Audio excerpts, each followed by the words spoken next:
Okay, start. Mr. Deputy Speaker, sir, I am very glad that I have the opportunity to take part in the discussion on the demands for grants in respect of the Ministry of Labour.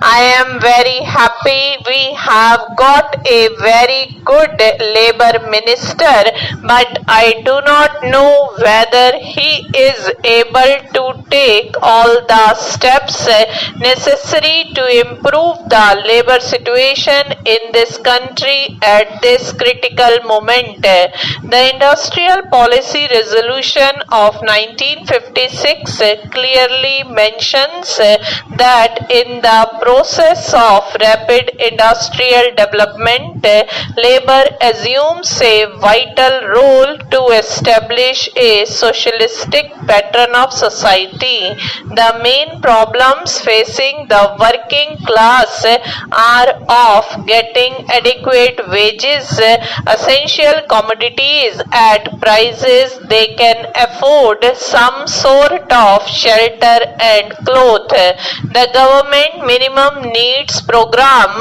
has hardly reached the working class. The vast majority of laborers are unable to make both ends meet. The government has mentioned endlessly on the question of evolving a national wage policy or an integrated wages, incomes, prices policy. In the Labour Ministers' conference some time back, it was suggested that steps should be taken to enforce the minimum wages in the different industries.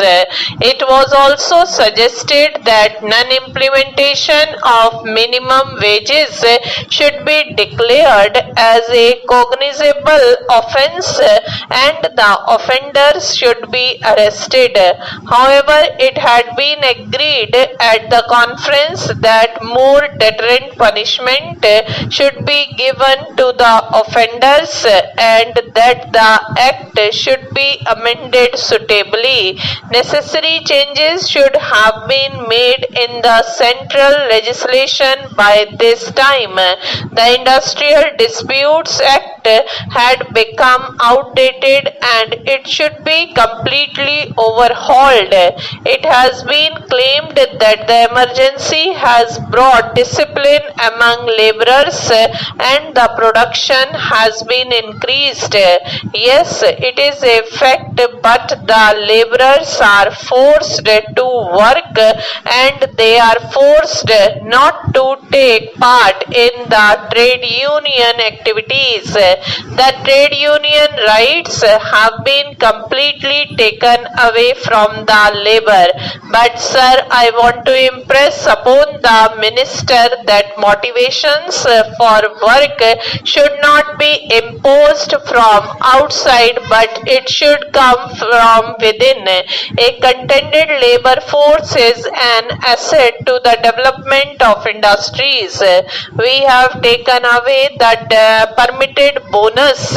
Some time back, the Parliament has passed an act to fix the minimum bonus at 8.33%, but the same act was adversely amended by the same Parliament some time ago. Bonus was accepted by this government as a deferred wage, but the same government has reversed the conception of bonus and this government says that bonus is deferred wage but it is connected with production and productivity. But what about the owners of industries? Do you know how much have they reduced the dearness allowance of the workers nowadays? Not only that, a number of companies companies have been held guilty for failure to deposit the provident fund money and also for mishandling the amount due to employees. Every year, nearly 2 lakh employees come under the purview of the scheme.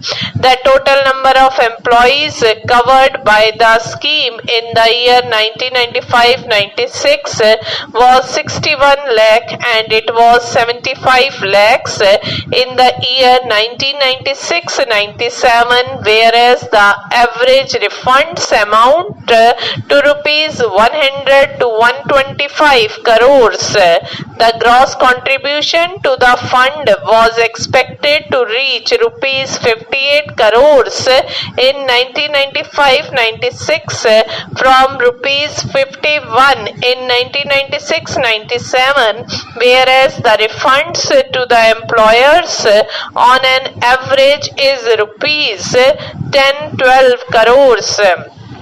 Naturally, such a situation calls for stringent regulation and control over the operation and administration of funds.